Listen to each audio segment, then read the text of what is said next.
Hi, I'm Rod Anderson. Today we spoke with Karly MacPhail of Studio 85 in Calgary, and certainly Studios got just hammered through the pandemic and just dealing with the crisis. They deal with, usually they're renting, and so they're dealing with landlords, and they're one of the first of the services to get shut down when we saw COVID kind of ramp up, and so they got hit incredibly hard through all of this. You're going to hear Karly really talk about some of the things that they did to keep their business going, with really a focus on being a positive place in the market. Thanks, Rod. Yeah, my name is Karly, and I own Studio 85 HIIT and Yoga, which is a boutique studio in Southwest Calgary. We primarily offer drop-in classes, anything from our HIIT classes, our high-intensity strength and interval training, to our yin. We do a lot of work with restorative meditation, breath work, and then kind of everything in between that, which is our hot yoga, our non-heated yoga classes. And we just try to create an environment that the community can come to, the community and beyond can come to, and improve their health, their well-being, their mental and physical health. Well, there's sure a big need for that. Karly, tell us about you, your business, your clients, and just how your team managed through this pandemic. Okay, yeah.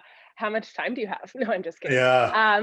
It's we've had a rocky one. Everyone in the fitness industry has. We've been closed 3 times. So we were closed 3 times separately for about 3 months each. It kind of was fairly consistent. So we've had to do a lot of adapting. We've had to do a lot of thinking on our feet, both when we close, what can we offer, the online, the Zoom, the platforms where we have pre-recorded videos, etc. And then also reopening 3 times with new government restrictions, with changes in capacity and rules and regulations and protocols and that kind of thing. So there's been a lot of adapting and a lot of changing and a lot of thinking on our feet, but we're here. So we've made it. I like to think, touch wood.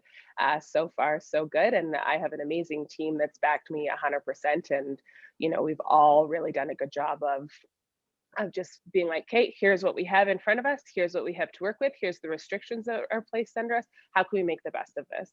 How can we still create a positive environment for people to come, a welcoming, a safe environment for people to come and better themselves, and, like I said, improve their mental and their physical health, which is just so necessary right now. Have you had to recruit new talent into your shop? So I'm lucky I haven't had anyone who's left. Everybody, almost all of my instructors, this is kind of what they do part-time. So most of them have other sources of income.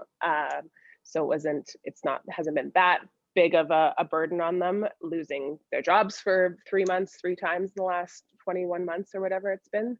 So everyone did come back. I've had quite a few new teachers that have been wanting jobs and looking for jobs. I think that maybe people have moved from other industries and are kind of having their eyes open to the fitness and the wellness industry and just how important this stuff is over the pandemic. So I've definitely had more probably resumes sent to me than I've had in the past few years. And yeah, I have all my same staff. Everyone's been so wonderful and so eager to be here and to do what they love. Is there a story that comes to mind when you think about just the challenges that you and your team have been up against? Just a story about courage or creativity that you guys used to kind of work through all of the issues that this crisis has brought us? I've always tried to keep, no matter what restrictions, no matter what capacities, what documentation people need to show, et cetera, I've tried to just keep the actual physical yoga studio itself, the act of coming here and taking a class, as normal and as positive as possible. So that's kind of always been my goal. And I think that with my teachers and my front desk staff, we've done a fairly good job of doing that. And I think that people just enjoy coming here, and, you still have to wear your mask. You still, we're in a new kind of restrictions where we're having to check people's vaccination documentations or negative COVID tests, but we try to get that all done before. We encourage people to send it in before so that we don't have our staff having to act as bouncers and we just try to, keep the vibe and the energy the same regardless of what we've had to do, trying to go for. Trying to keep it normal in a period of like nothing's the same, it seems. Mm-hmm. How do you think Studio 85 is a better version of themselves today than maybe you were before the crisis? I think just the being able to adapt and being able to have things thrown at us and being able to run with it, I think will, it's definitely made me stronger. I'm more of a type A person where I like to have things planned out and goals and milestones that I want to reach and all of that kind of stuff. And I've had to let go of all of that. I've had to let go of all of that. And most days just go day by day or week by week.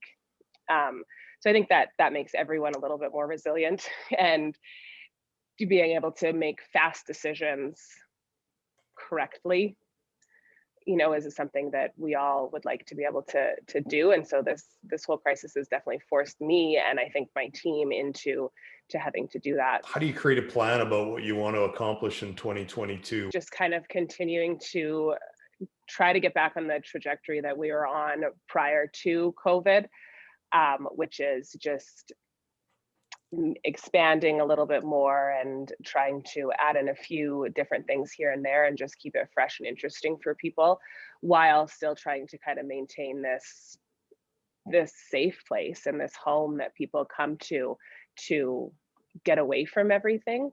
So I think that it's, I hope that we're back on the uphill, but it might just be a little bit slower than I want it to be.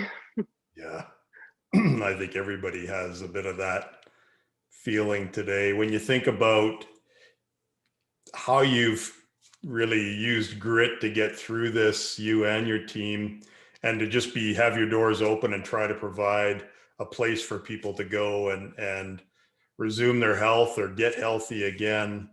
What would you like Studio 85 to be remembered for as we come through the other side of the crisis? I think resiliency is a really good word. It's one that keeps popping up in my mind and being able to just keep running with whatever's thrown at us and keeping a positive attitude. I think that's huge because sometimes, the things that are thrown at us aren't really fair or don't feel fair, but trying to keep it as positive and keep it as inclusive and as, as much as we can while respecting the restrictions that are placed on us. I also think, grit is a good one. Positivity is another good one, right? Like there's a lot of things that I'm sure people don't feel super positive about, but keeping this atmosphere and keeping my team, keeping our clients and keeping our staff as positive as possible. It's like you walk into the door and you're sprinkled with magic positive dust for an hour kind of thing. I think that's definitely what I want the feeling of Studio 85 to be now, even more than ever. Go to Studio 85 to get the magic dust, the positive dust of Karly and her team at Studio 85. Karly, thank you so much for spending time with us today. Yeah, thank you very much.